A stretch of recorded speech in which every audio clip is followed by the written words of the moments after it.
The fog rolled in thick over the coastal town of Eldermere, wrapping the ancient houses in an uneasy embrace.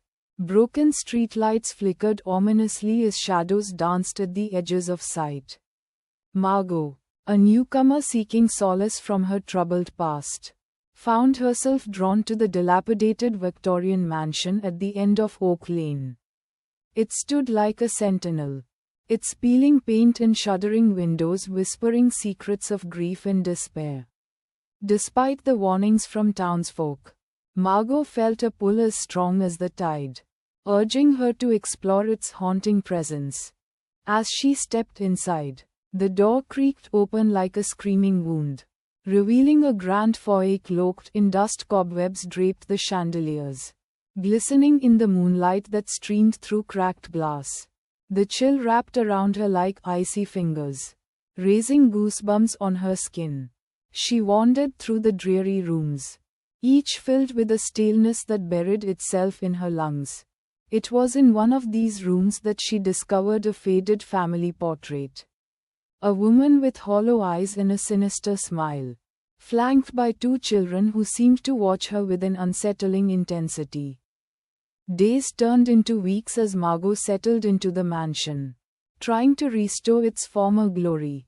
Yet, with each passing day, the shadows grew darker, and the whispers louder, filling her dreams with vivid images of the woman from the portrait. Margot began to find peculiar objects around the house.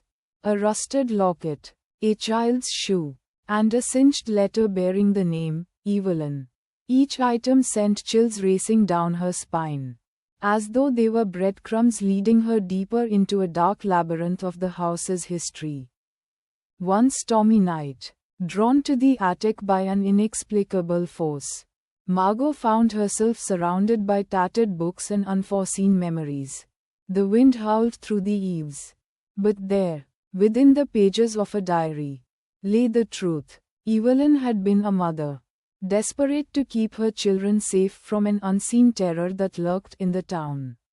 The entries became increasingly frantic, recounting shadows that morphed into nightmares, creatures that whispered her name in the dead of night. As she read, Margot felt a bittersweet familiarity with Evelyn's plight, each word tightening a noose of understanding around her heart. At that moment, the shadows broke free, swirling around her like a forgotten song. Margot realized the town's secrets were not just its haunted past but an extension of her own.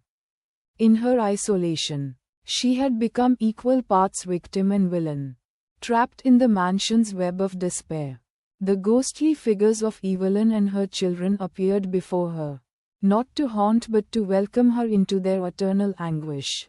As the fog thickened outside, Margot surrendered, becoming just another whisper in Eldermere, another lost name added to the haunted melody of the mansion.